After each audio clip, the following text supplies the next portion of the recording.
দুই ভাই মিলে ছোট একটা ব্যবসা শুরু করেছিলাম। সবকিছু ভালোই চলছিল। হঠাৎ একদিন জানতে পারলাম বড় ভাই সব টাকা নিয়ে গোপনে অন্য ব্যবসা শুরু করেছে। সেদিন সন্ধ্যাটা আজও আমার মনে আছে। দোকানটা বন্ধ করার আগে আমি হিসাবের খাতা মেলাচ্ছিলাম। বাইরে হালকা বৃষ্টি পড়ছিল। রাস্তার লাইটগুলো ঝাপসা হয়ে যাচ্ছিল পানির ফোঁটায়। টিনের ছাদে বৃষ্টির টুপটাপ শব্দ এক অদ্ভুত নীরবতা তৈরি করছিল। আমাদের ছোট্ট দোকানটা ছিল বাজারের এক কোণে। সাইনবোর্ডে লেখা দুই ভাই ট্রেডার্স। এই নামটা নিজের হাতে লিখেছিল বড় ভাই রাশেদ। ব্যবসাটা বড় কিছু ছিল না। চাল, ডাল, তেল আর নিত্য প্রয়োজনীয় জিনিসের ছোট পাইকারি দোকান। কিন্তু আমাদের কাছে এটা ছিল একটা স্বপ্ন, একটা ভবিষ্যৎ। আমি আর আমার বড় ভাই রাশেদ অনেক কষ্ট করে এই ব্যবসা দাঁড় করিয়েছিলাম। আব্বা মারা যাওয়ার পর সংসারের সব দায়িত্ব হঠাৎ করে আমার কাঁধে এসে পড়ে। আমি তখন কলেজে পড়ি, আর ভাইয়া ছোট একটা চাকরি করত। একদিন রাতে ভাইয়া বলেছিল, চাকরি করে কিছু হবে না রিয়াদ, নিজের কিছু করতে হবে। আমি বলেছিলাম, কিন্তু টাকা কোথায়? ভাইয়া একটু চুপ করে থেকে বলেছিল, আম্মার সোনার চেনটা আছে, সেটা বন্ধক রাখলে কিছু টাকা পাওয়া যাবে। আম্মা প্রথমে রাজি হননি, কিন্তু শেষে বলেছিলেন, তোরা যদি মন দিয়ে কাজ করিস আমি রাজি। সেই চেন বন্ধক রেখেই শুরু হয়েছিল আমাদের পথ চলা। সকাল 7টা থেকে রাত 10টা, গরমে ঘাম, শীতে কাঁপুনি, তবুও দোকান বন্ধ হয়নি কোনোদিন। শুরুর দিনগুলো সহজ ছিল না। অনেক সময় দিন শেষে হিসাব মিলিয়ে দেখতাম খরচ উঠেছে, কিন্তু লাভ নেই। তবুও ভাইয়া বলতো, ধৈর্য ধর, ব্যবসায় একদিনে বড় হয় না। আমি ভাইয়ার কথা বিশ্বাস করতাম, কারণ ছোটবেলা থেকে আমার কাছে ভাইয়া ছিল একজন নায়ক, একজন অভিভাবক। তাই ব্যবসার সব হিসাব ছিল তার হাতে। আমি দোকান সামলাতাম, মাল তোলা, ডেলিভারি দেওয়া, সব কিছু। 1 বছর যেতে না যেতে আমাদের ব্যবসা দাঁড়িয়ে গেল। আগে যেখানে দিনে 5-6 হাজার বিক্রি হতো, এখন সেখানে 20-25 হাজার টাকা বিক্রি। আমরা স্বপ্ন দেখতে শুরু করেছিলাম, একদিন বড় দোকান নেব, কিন্তু সেই স্বপ্নটাই ভেঙে গেল এক সন্ধ্যায়। হিসাবের খাতা খুলে দেখি সব কিছু মিলছে না। ক্যাশ বক্সে যত টাকা থাকার কথা, তার থেকে প্রায় 2 লক্ষ টাকা কম। প্রথমে ভাবলাম ভুল করেছি, আবার হিসাব করলাম, কিন্তু ফল একই, টাকাটা নেই। মাথায় একটাই প্রশ্ন, টাকাটা গেল কোথায়? তখনই মনে পড়ল, কয়েক মাস ধরে ভাইয়া দোকানে কম আসে। জিজ্ঞেস করলে বলতো, একটু অন্য কাজ আছে। আমি আর কিছু জিজ্ঞেস করিনি, কারণ আমি তাকে বিশ্বাস করতাম। কিন্তু সেদিন সেই বিশ্বাসে ফাটল ধরল। রাতে বাড়ি ফিরে আমি বললাম, ভাইয়া একটু কথা ছিল। হিসাবের খাতা সামনে রেখে বললাম, দোকানের ক্যাশে 2 লক্ষ টাকা কম। তুমি কি কোথাও ইনভেস্ট করেছো? ভাইয়া কিছুক্ষণ চুপ থেকে বলল, ব্যবসার কাজে লাগিয়েছি। আমি জিজ্ঞেস করলাম, কোন ব্যবসা? তারপর ভাইয়ার গলায় বিরক্তি, তোর এত প্রশ্ন করার দরকার কি? আমি থেমে গেলাম, কারণ এই প্রথম ভাইয়া আমার সাথে এমন আচরণ করলো। সেই রাতে আমার ঘুম আসেনি। 3 দিন পর আমি বাজারে মাল তুলতে গিয়েছিলাম। হঠাৎ পাশের রাস্তায় একটা নতুন সাইনবোর্ড চোখে পড়ল, রাশিদ এন্টারপ্রাইজ। প্রথমে বিশ্বাস হয়নি, কিন্তু ভেতরে ঢুকতেই আমার বুক কেঁপে উঠল। কাউন্টারের পেছনে দাঁড়িয়ে আমার নিজের বড় ভাই, আর দোকানটা আমাদের দোকানের চেয়েও বড়। আমি দরজার সামনে দাঁড়িয়ে শুধু একটা কথাই ভাবছিলাম, আমাদের ব্যবসার টাকা দিয়ে কি এই নতুন দোকান? আর যদি তাই হয়, তাহলে আমাকে কিছু না বলেই কেন? ঠিক তখনই ভাইয়ার চোখ আমার দিকে পড়ল। আমাদের দুজনের চোখ একসাথে আটকে গেল। ভাইয়ার মুখে তখন এক অদ্ভুত অভিব্যক্তি, যেন সে জানত এই মুহূর্তটা একদিন না একদিন আসবেই। আমি দরজার সামনে দাঁড়িয়েছিলাম, আর দোকানের ভেতরে কাউন্টারের পেছনে দাঁড়িয়ে আমার বড় ভাই রাশিদ। কিছুক্ষণ আমরা শুধু একে অপরের দিকে তাকিয়ে রইলাম। আমার বুকের ভেতরটা কেমন যেন ভারী হয়ে উঠছিল। মনে হচ্ছিল কেউ যেন বুকের ওপর পাথর চাপা দিয়ে রেখেছে। ধীরে ধীরে চোখ ঘুরিয়ে পুরো দোকানটাকে দেখলাম। বড় বড় চালের বস্তা সাজানো, নতুন কাঠের তাক, কাউন্টারের পাশে কম্পিউটার, দুজন কর্মচারী ব্যস্ত মাল গোছাতে। সবকিছু দেখে একটা কথাই মনে হচ্ছিল, এই দোকানটা করতে অনেক টাকা লেগেছে। আর সেই টাকা কোথা থেকে এসেছে সেটা বুঝতে খুব একটা কষ্ট হচ্ছিল না। আমি ধীরে ধীরে ভেতরে ঢুকলাম। ভাইয়া তখনও চুপ। কাউন্টারের সামনে গিয়ে দাঁড়িয়ে শান্ত গলায় বললাম, ভাইয়া এটা কি? রাশেদ কয়েক সেকেন্ড চুপ থেকে বলল, দোকান। আমি হালকা তিক্ত হেসে বললাম, সেটা তো দেখতেই পাচ্ছি, কিন্তু এই দোকানটা করলে কবে? ভাইয়া চোখ সরিয়ে বলল, কয়েক মাস হলো। কয়েক মাস? আমার মাথার ভেতর যেন বাজ পড়ল। মানে এতদিন ধরে সে সব কিছু লুকিয়ে করেছে? আমি বললাম, কয়েক মাস ধরে করছো? আর আমাকে একবারও বলার প্রয়োজন মনে হলো না? ভাইয়া এবার বিরক্ত গলায়, সব কথাই কি তোকে বলতে হবে? এ কথাটা শুনে ভেতরটা কেঁপে উঠল। তবুও নিজেকে সামলে বললাম, আমাদের দোকানের হিসাব থেকে 2 লক্ষ টাকা কম। সেই টাকায় কি এখানে লাগিয়েছ? রাশিদ এবার সরাসরি আমার চোখের দিকে তাকালো। হ্যাঁ, একটা শব্দ, কিন্তু সেই শব্দটাই আমার সব বিশ্বাস ভেঙে দিল। আমি ধীরে বললাম, আমাকে না বলেই? ভাইয়া বলল, ব্যবসা বড় করতে হলে সিদ্ধান্ত নিতে হয়। আমি অবাক হয়ে বললাম, কিন্তু এটা তো আমাদের দুজনের ব্যবসা টাকা। ভাইয়া এবার গলা উঁচু করল, তুই কি ভাবছিস সব কিছু তোর জন্য করছি? চারপাশের লোকজন আমাদের দিকে তাকাতে শুরু করলো। আমি নিচু গলায় বললাম, তাহলে আমাকে আগে বললি না কেন? ভাইয়া কিছুক্ষণ চুপ, তারপর বলল, কারণ তুই রাজি হতি না। আমি থেমে গেলাম, হয়তো সত্যি রাজি হতাম না, কিন্তু তাহলে তুমি গোপনে করলে? ভাইয়া বলল, গোপনে করিনি, শুধু তোর সাথে আলোচনা করিনি। আমি ঠান্ডা গলায় বললাম, দুটার মধ্যে খুব বেশি পার্থক্য নেই। নীরবতা, শুধু ফ্যানের ঘূর্ণন, চালের বস্তার গন্ধ আর চাপা উত্তেজনা।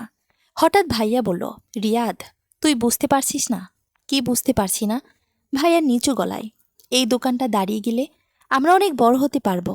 আমি বললাম, কিন্তু ঝুঁকিটা নিলে একাই, আমাকে না জানিয়ে। ভাইয়া রাগ নিয়ে, আমি তো তোর জন্যই করেছি। আমি হেসে ফেললাম, কিন্তু সেই হাসিতে কোনো আনন্দ ছিল না। আমার জন্য? হ্যাঁ, আমার জন্যে করলে? আমাকে জানাতে সমস্যা কোথায় ছিল? ভাইয়া চুপ, তার চোখে তখন অদ্ভুত এক দ্বিধা। ঠিক তখনই দোকানে আরেকজন লোক ঢুকল, বছর প্রায় 40-এর কাছাকাছি, সাদা শার্ট, হাতে মোটা সোনার আংটি। সে এসে বলল, রাশেদ ভাই, ট্রাকটা এসে গেছে। রাশেদ মাথা নেড়ে বলল, ঠিক আছে, মাল নামাও। লোকটা তখন আমার দিকে তাকিয়ে জিজ্ঞেস করলো, এই ছেলেকে? রাশেদ একটু থেমে বলল, আমার ছোট ভাই। লোকটা হেসে বলল, ও, পার্টনার। রাশেদ চুপ। এই নীরবতাটাই আমার বুকের ভেতর কাটার মতো বিঁধল। কারণ আগে সে গর্ব করে বলতো, এই আমার ভাই, আমরা একসাথে ব্যবসা করি। কিন্তু আজ সে চুপ।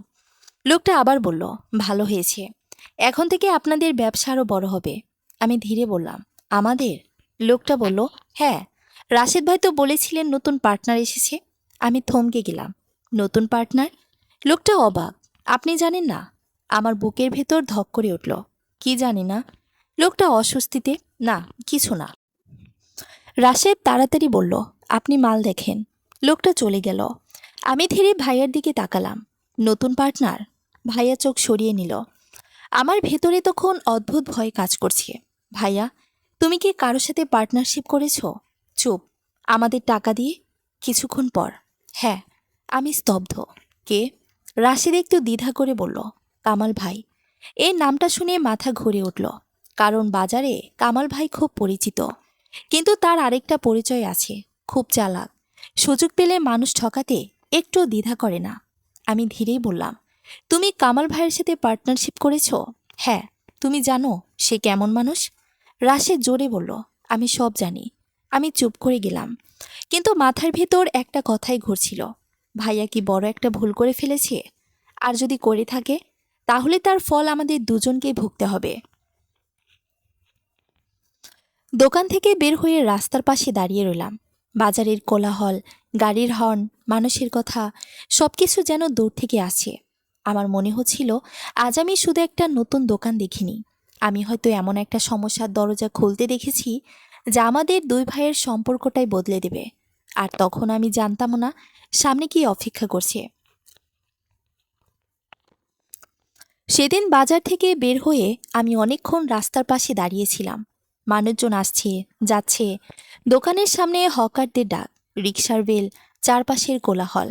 কিন্তু আমার মাথার ভেতর যেন সব শব্দই থেমে গেছে। আমি শুধু একটা কথাই ভাবছিলাম, রাশেদ ভাই এমন কেন করলো? আমাদের ব্যবসা তো খারাপ চলছিল না। আর সবচেয়ে বড় কথা, সে চাইলে আমাকে বলতে পারত, আমি তো তার ভাই। সন্ধ্যায় বাড়ি ফিরে দেখি ভাইয়া তখনও আসেনি। আম্মা রান্নাঘরে রান্না করছিলেন। আমাকে দেখে বললেন, আজ এত চুপচাপ কেন? আমি জোর করে হাসলাম। কিছু না আম্মা। আম্মা বললেন, রাশেদ আজকাল খুব দেরি করে বাড়ি আসে। দোকানে কি অনেক কাজ? আমি কিছু বললাম না, কারণ সত্যিটা বললে আম্মা কষ্ট পাবেন। রাতে প্রায় 10টার দিকে ভাইয়া বাড়ি ফিরল। আমি বারান্দায় বসেছিলাম। ভাইয়া আমাকে দেখে একটু থেমে গেল, তারপর পাশে এসে বসল। কিছুক্ষণ নীরবতা। হঠাৎ ভাইয়া বলল, রিয়াদ, তুই কি আমার উপর খুব রাগ করেছিস? আমি হালকা হেসে বললাম, রাগ করিনি, শুধু অবাক হয়েছি। ভাইয়া দীর্ঘশ্বাস ফেলল। সব কিছু তোর কাছে খারাপ লাগছে জানি, কিন্তু সময় গেলে বুঝবি। আমি তাকালাম, কি বুঝবো? ভাইয়া বলল, এই ব্যবসাটা অনেক বড় হবে। আমি বললাম, কামাল ভাইয়ের সাথে? ভাইয়া মাথা নেড়ে বলল, হ্যাঁ। আমি চুপ করে থাকলাম। তারপর ধীরে বললাম, তুমি কি জানো, বাজারে সবাই কামাল ভাইকে ভয় পায়। ভাইয়া বিরক্ত হয়ে বলল, মানুষ বড় হলে শত্রু থাকে। আমি বললাম, শত্রু না ভাইয়া, মানুষ তাকে বিশ্বাস করে না। ভাইয়া জোরে বলল, সবাই ভুলও হতে পারে। আমি চুপ হয়ে গেলাম, কিন্তু অস্বস্তিটা রয়ে গেল। পরদিন সকালে একটা অদ্ভুত ঘটনা ঘটল। আমি দোকানে বসেছিলাম। হঠাৎ একজন অচেনা লোক এসে দাঁড়ালো। চেহারায় কঠিন ভাব। রাশেদ ভাই কোথায়? আমি বললাম, আজ আসেনি। কেন? লোকটা বলল, ওকে বলবেন কামাল ভাই ডেকেছে। তারপর চলে গেল। সেই হাসিটা আমার ভালো লাগেনি। বিকেলে ভাইয়া এলে আমি তাকে বললাম, সকালে একজন লোক এসেছিল, বলল কামাল ভাই ডেকেছে। ভাইয়ার মুখের ভাব বদলে গেল। কখন? সকালে। সে তাড়াতাড়ি উঠে বলল, আমি একটু গিয়ে আসি। তার অস্থিরতা আমার সন্দেহ আরো বাড়িয়ে দিল। সেদিন রাতে ভাইয়া দেরিতে ফিরল। মুখে চিন্তার ছাপ স্পষ্ট। আমি জিজ্ঞেস করলাম, সব ঠিক আছে? ভাইয়া বলল, হ্যাঁ। কিন্তু তার কণ্ঠে আত্মবিশ্বাস ছিল না। দিন যেতে লাগলো। সবকিছু ধীরে ধীরে বদলাতে শুরু করলো। ভাইয়া কম কথা বলতো, চিন্তায় ডুবে থাকতো, আগের মতো হাসতো না। একদিন রাতে আমি সরাসরি জিজ্ঞেস করলাম, কামাল ভাই কি চাপ দিচ্ছে? ভাইয়া চমকে উঠে বলল, না তো। আমি বললাম, তাহলে এত চিন্তিত কেন? ভাইয়া চুপ করে রইল, শুধু বলল, সব ঠিক হয়ে যাবে।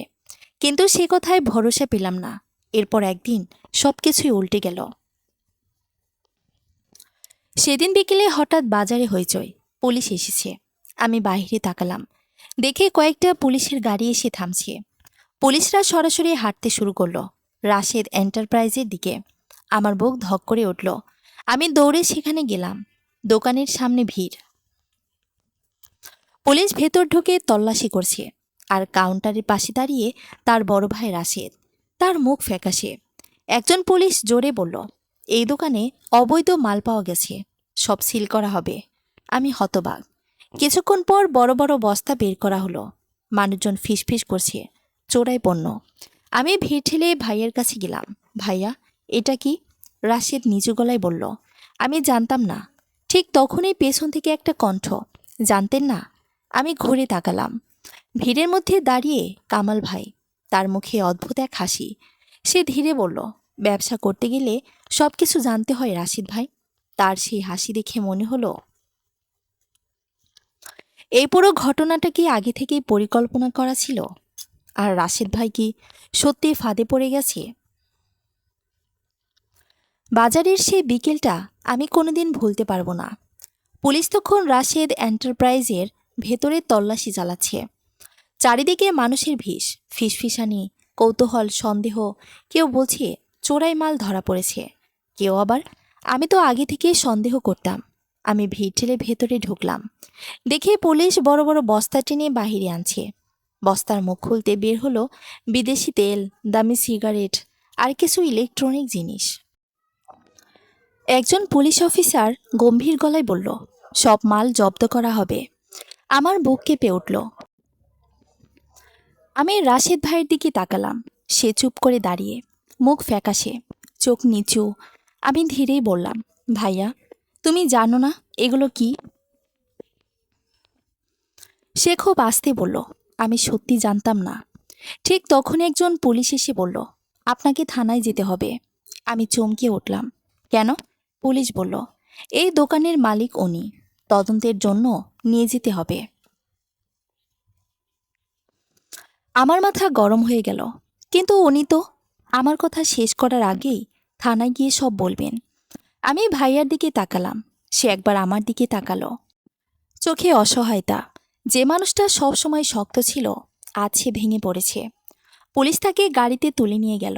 আমি রাস্তার পাশে দাঁড়িয়ে রইলাম, মাথায় একটাই প্রশ্ন, এটা কি শুধু একটা দুর্ঘটনা, নাকি কেউ ইচ্ছা করে ফাঁদ পেতেছে? আর আমার সন্দেহ, কামাল ভাই। আমি চারদিকেই তাকালাম, কিন্তু সে নেই, নিঃশব্দে সরে গেছে। সেদিন রাতটা ছিল অনেক দীর্ঘ। আমি থানায় গেলাম। অনেক অনুরোধের পর ভাইয়ার সাথে দেখা করার সুযোগ পেলাম। সে একটা ছোট ঘরে বসেছিল, চোখ লাল, মুখ ক্লান্ত। আমি বসতেই সে বলল, রিয়াদ। কিছুক্ষণ নীরবতা। আমি বললাম, সত্যি বলো, তুমি কি জানতেও না এগুলো? রাশেদ মাথা নাড়ল না। তাহলে এগুলো কোথা থেকে এলো? সে গম্ভীর নিঃশ্বাস ফেলল। কামাল ভাইয়ের ট্রাক থেকে মাল আসে। আমার বুক ধক করে উঠল। মানে? সে বলেছিল পাইকারি মাল, দামও কম ছিল। আমি ভাবলাম ব্যবসার জন্য ভালো হবে। আমি মাথা নিচু করলাম। সব কিছু পরিষ্কার হতে শুরু করলো। তুমি কি মাল চেক করনি? সে লজ্জিত গলায়, প্রথম কয়েকবার করেছিলাম, পরে আর করিনি। আমি হতাশ। তুমি এত বড় ভুল কেন করলে? সে চুপ করে রইল। তারপর বলল, আমি তাড়াহুড়া করেছি। আমি বুঝলাম সে দ্রুত বড় হইতে চেয়েছিল, আর সেই সুযোগটা নিয়েছে কামাল ভাই। আমি জিজ্ঞেস করলাম, কামাল ভাই এখন কোথায়? সে তিক্ত হাসল। সে নিজেকে বাঁচিয়ে ফেলেছে। কিভাবে? সব কাগজপত্রের দোকানের মালিক আমি। আমার মাথা ঘুরে উঠল। মানে সব দায় একা তার উপর? আমি তখন বুঝলাম এই খেলা খুব হিসাব করে সাজানো হয়েছে। কামাল ভাই নিজের নাম কোথাও রাখেনি। আমার ভেতরটা রাগে জ্বলে উঠল। আমি তাকে ছাড়ব না। রাশেদ দ্রুত বলল, না। কেন? ও খুব শক্তিশালী, তার সাথে লাগা বিপজ্জনক।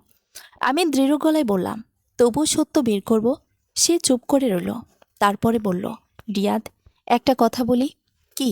সে নিচু গলায় বলল, আমি তোর সাথে অন্যায় করেছি। আমি চুপ।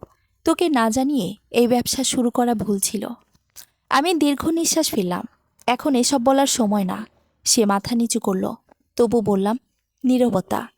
ঠিক তখনই পুলিশ এসে বলল, সময় শেষ। আমি উঠে দাঁড়ালাম। বের হওয়ার সময় ভাইয়া ডাকল, রিয়াদ। আমি ফিরে তাকালাম। কি? সে ধীরে বলল, সাবধানে থাকিস। আমি অবাক। কেন? সে একটু থেমে বলল, কারণ কামাল ভাই শুধু আমাকে ফাঁদে ফেলেনি। আমার বুক ধক করে উঠল। মানে? সে নিচু গলায় বলল, এই খেলার পেছনে আর কেউ আছে। আমি স্তব্ধ। কে? রাশেদ ধীরে বলল, যে মানুষটাকে আমরা সবচেয়ে বেশি বিশ্বাস করি। আমি তার দিকে তাকিয়ে রইলাম, কিন্তু সে আর কিছু বলল না। পুলিশ আমাকে বাইরে নিয়ে গেল। থানা থেকে বের হয়ে রাতের অন্ধকারে দাঁড়িয়ে আমি শুধু একটা কথাই ভাবছিলাম, যদি এটা সত্যি হয় তাহলে বিশ্বাসঘাতকতা আমাদের ঘরের ভেতর থেকেই শুরু হয়েছে। সেদিন রাতটা আমার জীবনের সবচেয়ে অস্থির রাতগুলোর একটা ছিল। থানা থেকে বের হয়ে অনেকক্ষণ রাস্তার পাশে দাঁড়িয়েছিলাম। চারিদিকে অন্ধকার। মাঝে মাঝে গাড়ির আলো এসে আবার মিলিয়ে যাচ্ছে, কিন্তু আমার মাথার ভেতর শুধু একটাই কথাই ঘুরছিল, এই খেলার পেছনে আর কেউ আছে। রাশেদ ভাইয়ের সেই কথাটা বারবার কানে বাজছিল, কিন্তু সে আর কিছু বলেনি। সে কি কাউকে বাঁচাতে চাইছে, নাকি সত্যিটা এতটাই ভয়ঙ্কর যে সে বলতে ভয় পাচ্ছে? এই প্রশ্নগুলো নিয়েই বাড়িতে ফিরলাম। বাড়িতে ঢুকতে দেখি আম্মা ড্রয়িং রুমে বসে আছেন, চোখ লাল। অনেকক্ষণ কেঁদেছেন বোঝাই যাচ্ছে। আমাকে দেখিয়ে বললেন, রাশেদ কোথায়? আমি একটু থেমে বললাম, থানায় আছে। আম্মা কেঁপে উঠলেন, থানায়? কেন? আমি ধীরে ধীরে সব বললাম। কামাল ভাইয়ের ব্যবসা, পুলিশের অভিযান, চোরাই মাল সব শুনে আম্মা স্তব্ধ হয়ে গেলেন। তারপর আস্তে করে বললেন, আমার ছেলে এটা করতেই পারে না। আমি বললাম, আমি জানি আম্মা, কিন্তু ও ফাঁদে পড়েছে। আম্মা আবার কাঁদতে শুরু করলেন। সেই রাতটা আমাদের কারো ঘুম হয়নি।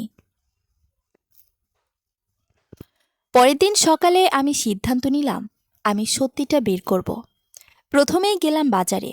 রাশেদ এন্টারপ্রাইজের দোকানটা পুলিশ সিল করে দিয়েছে। দরজার সামনে লাল সিল, নোটিশ ঝুলছে। চারিদিকে আলোচনা। রাশেদ তো ভালো ছেলে ছিল, এসব ব্যবসা করলে শেষ এটাই হয়। আমি কিছু বললাম না, সোজা চলে গেলাম কামাল ভাইয়ের অফিসে। তার অফিসটা বাজারের ভেতরে, একটা বড় দোতলা ভবনে। দরজার সামনে দাঁড়াতেই একজন কর্মচারী বলল, কাকে চান? আমি বললাম, কামাল ভাইকে। সে বলল, তিনি ব্যস্ত। আমি শান্তভাবে বললাম, বলুন, রিয়াদ এসেছে। কিছুক্ষণ পর আমাকে ভেতরে ডাকা হলো। ভেতরে ঢুকতে দেখি কামাল ভাই চেয়ারে বসিয়ে চা খাচ্ছে, মুখে হাসি, যেন কিছুই হয়নি। আমাকে দেখে বলল, আরে রিয়াদ, বসো বসো। আমি বসে পড়লাম। সে বলল, শুনলাম কাল একটু ঝামেলা হয়েছে। আমি ঠান্ডা গলায় বললাম, ঝামেলা না, ফাঁদ। সে হালকা হেসে বলল, তুমি কি বলতে চাইছো? আমি তার চোখের দিকে তাকিয়ে বললাম, আমার ভাইকে ফাঁদে ফেলেছেন। সে মাথা নাড়ল। এই অভিযোগটা কিন্তু বড়। আমি বললাম, চোরাই মাল আপনার ট্রাক থেকে এসেছে। সে কিছুক্ষণ চুপ থেকে আমার দিকে তাকিয়ে রইল। তারপর হেসে বলল, প্রমাণ আছে? আমি চুপ হয়ে গেলাম, কারণ সত্যি আমার কাছে কোনো প্রমাণ নেই। সে চা খেতে খেতে বলল, ব্যবসায় ঝুঁকি থাকে, তোমার ভাই হয়তো ভুল করেছে। আমি দাঁত চেপে বললাম, আপনি জানতেন? সে এবার একটু সামনে ঝুঁকে এলো, চোখে ঠান্ডা দৃষ্টি। রিয়াদ, বাজারে শুধু ভালো মানুষ হয়ে টিকে থাকা যায় না। আমি বললাম, তাহলে মানুষকে ফাঁদে ফেলতে হয়? সে হালকা হাসল। আমি কাউকে ফাঁদে ফেলিনি। আমি উঠে দাঁড়ালাম। আপনি খুব হিসাব করে খেলেছেন। সে শান্ত গলায় বলল, তোমার ভাই নিজেই খেলায় নেমেছে। আমি দরজার দিকে হাঁটতে শুরু করলাম। ঠিক তখনই সে বলল, একটা কথা শুনবে? আমি থেমে গেলাম। তোমার ভাই একা সিদ্ধান্ত নেয়নি। আমার বুক ধক করে উঠল। মানে? সে ধীরে বলল, তোমাদের খুব কাছের একজন মানুষ ওকে এই ব্যবসায় নামতে উৎসাহ দিয়েছে। আমার গলা শুকিয়ে গেল। কে? কামাল ভাই কিছুক্ষণ চুপ থেকে বলল, তারপর বলল, তোমাদের চাচাতো ভাই আরিফ। আমি যেন পাথর হয়ে গেলাম। আরিফ ভাই? যে মানুষটা ছোটবেলা থেকে আমাদের সাথে বড় হয়েছে, ব্যবসা শুরুতে আমাদের সাহায্য করেছে। আমি অবিশ্বাসে বললাম, আপনি মিথ্যে বলছেন। সে কাঁধ ঝাঁকালো। বিশ্বাস না হলে নিজেই জিজ্ঞেস করো। আমি আর এক মুহূর্ত সেখানে থাকলাম না। বাজারের ভিড়ের মধ্যে দাঁড়িয়ে মাথা ঘুরছিল। আরিফ ভাই কি সত্যি এতে জড়িত? যদি জড়িত হয়, তাহলে কেন? আমি সোজা তার বাড়ির দিকে রওনা দিলাম, কারণ আজ সত্যিটা জানতেই হবে। সেদিন বাজার থেকে বের হয়ে আমি সোজা আরিফ ভাইয়ের বাড়ির দিকে রওনা দিলাম। মাথার ভেতর তখন হাজারটা প্রশ্ন। কামাল ভাই যা বলেছে সেটা কি সত্যি, নাকি সে ইচ্ছে করে আমাদের মধ্যে ঝগড়া লাগাতে চাইছে? আরিফ ভাই আমাদের খুব কাছের মানুষ। ছোটবেলা থেকেই একসাথে বড় হয়েছি। আমাদের ব্যবসা শুরু করার সময়ও সে অনেক সাহায্য করেছিল। তাই তার নাম শুনে বিশ্বাস হচ্ছিল না। কিন্তু একটা বিষয় আমাকে ভাবাচ্ছিল। গত কয়েক মাসে সে প্রায়ই রাশেদ ভাইয়ের সাথে আলাদা করে কথা বলতো। তখন গুরুত্ব দেইনি, কিন্তু এখন মনে হচ্ছে সেখানেই কিছু হয়েছে। এসব ভাবতে ভাবতে তার বাড়ির সামনে পৌঁছে গেলাম। দরজায় নক করতেই সে নিজেই দরজা খুলল। রিয়াদ? এই সময়? আমি শান্ত গলায় বললাম, আপনার সাথে একটু কথা ছিল। সে বলল, ভেতরে আসো। আমি বসে পড়লাম। কিছুক্ষণ নীরবতা। তারপর সরাসরি বললাম, রাশেদ ভাই থানায় আছে। সে অবাক। কি বলছো? আমি সব ঘটনা বললাম। সে মন দিয়ে শুনল। তারপর বলল, খুব খারাপ হয়েছে। আমি তার চোখের দিকে তাকিয়ে বললাম, কামাল ভাই একটা কথা বলেছে। সে একটু থামল। কি কথা? আমি ধীরে বললাম, সে বলেছে আপনি নাকি রাশেদ ভাইকে এই ব্যবসায় নামতে উৎসাহ দিয়েছেন। কথাটা শুনে সে চুপ। সেই নীরবতায় আমার বুক কাঁপিয়ে দিল। আমি বললাম, এটা কি সত্যি? সে দীর্ঘশ্বাস ফেলল। হ্যাঁ, আমি বলেছিলাম। আমার মাথা ঘুরে উঠল। আপনি জানতেন কামাল ভাই কেমন মানুষ? সে বলল, আমি শুধু বলেছিলাম ব্যবসাটা বড় হতে পারে। আমি রাগ নিয়ে, আপনি জানতেন ঝুঁকি আছে। সে গম্ভীর গলায় বলল, রিয়াদ, আমি কাউকে ফাঁদে ফেলিনি। আমি বললাম, কিন্তু আপনার কথাতেই ভাইয়া সাহস পেয়েছিল। সে মাথা নিচু করল। হয়তো। নীরবতা। আমি একটু শান্ত হয়ে বললাম, আপনি কি জানতেন মালগুলো চোরাই? সে দ্রুত বলল, না, এটা আমি সত্যি জানতাম না। আমি তার চোখের দিকে তাকালাম। সেখানে অপরাধবোধ ছিল, কিন্তু ভয় ছিল না। তখন মনে হলো সে ভুল করেছে, কিন্তু ইচ্ছে করে কিছু করেনি। আমি বললাম, এখন কি করা যায়? সে বলল, প্রথমে একজন ভালো আইনজীবী লাগবে। ভাইয়াকে কি জামিনে বের করা যাবে? চেষ্টা করলে সম্ভব। তারপর সে বলল, আর একটা কাজ করতে হবে। কি? প্রমাণ করতে হবে মাল কামাল ভাইয়ের। আমি হতাশ। সব কাগজ তো ভাইয়ার নামে।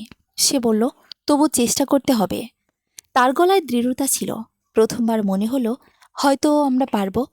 সে রাতে আমরা একজন আইনজীবীর সাথে দেখা করলাম। সব শুনে তিনি বললেন, কেসটা কঠিন, কিন্তু অসম্ভব না। প্রমাণ করতে পারলে রাশেদ বাঁচতে পারে। পরের দিন থানায় গেলাম। অনেক চেষ্টা শেষে জামিন হলো।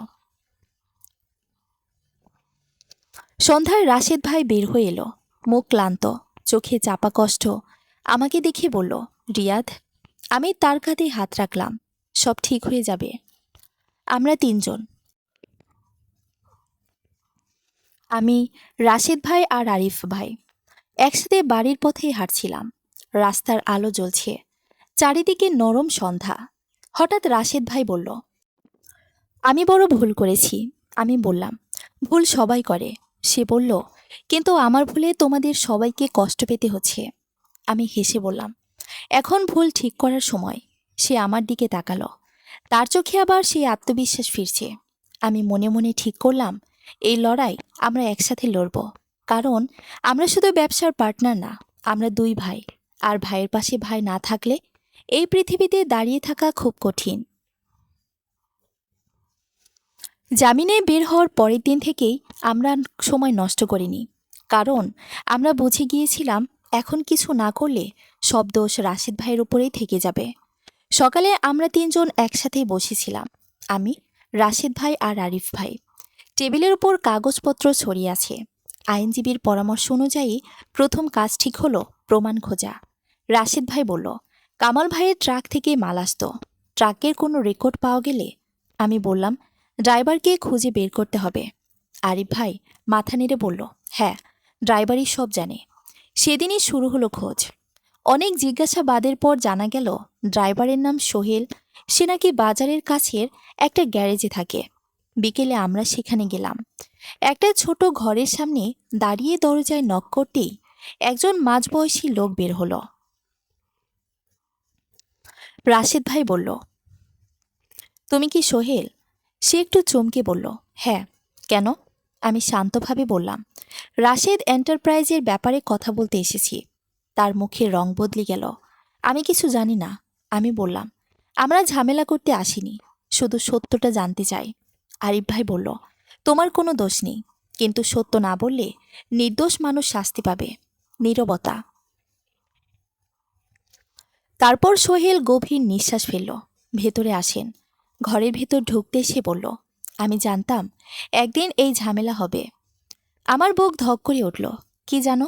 সে বলল, মালগুলো কামাল ভাইয়ের, সবই চোরাই। রাশেদ ভাই চোখ বন্ধ করে ফেলল। আমি বললাম, প্রমাণ? সে মোবাইল বের করল। কিছু ভয়েস রেকর্ড আছে। রেকর্ড চালু হতেই শোনা গেল, মালগুলো সরাসরি রাশেদের দোকানে নামাও। আমার বুক হালকা হয়ে গেল। এটাই ছিল আমাদের দরকার। সোহেল বলল, আমি এগুলো দিলে আমার সমস্যা হবে না তো? আমি বললাম, আমরা তোমাকে সুরক্ষা দেওয়ার চেষ্টা করব। সে রাজি হলো। আমরা প্রমাণ নিয়ে সরাসরি আইনজীবীর কাছে গেলাম। আইনজীবী সব শুনেই বললেন, এটা খুব শক্ত প্রমাণ। কয়েকদিনের মধ্যেই কেস নতুন মোড় নিল। পুলিশ আবার তদন্ত শুরু করলো। এবার লক্ষ্য কামাল ভাই। কিছুদিন পর খবর এলো, কামাল ভাই গ্রেফতার হয়েছে। আমি কিছুক্ষণ চুপ করে রইলাম। সবকিছু খুব দ্রুত বদলে গেল। রাশেদ ভাই বলল, শেষ পর্যন্ত সত্যই জিতল। আমি হালকা হাসলাম। হ্যাঁ, কিন্তু অনেক দেরিতে। কয়েকদিন পর কোর্ট থেকে রাশেদ ভাই পুরোপুরি মুক্তি পেল। কিন্তু আমরা হারিয়েছিলাম অনেক কিছু, টাকা, সময়, আর সবচেয়ে বড় বিশ্বাস। এক সন্ধ্যায় আমরা পুরনো দোকানের সামনে দাঁড়িয়েছিলাম। দোকানটা বন্ধ, ধুলো জমে আছে। আমি বললাম, আবার শুরু করব? রাশেদ ভাই তাকালো। তার চোখে এবার কোনো তাড়াহুড়ো নেই, শুধু শান্ত একটা অনুভূতি। সে বলল, এবার ধীরে, কিন্তু ঠিকভাবে। আমি হাসলাম।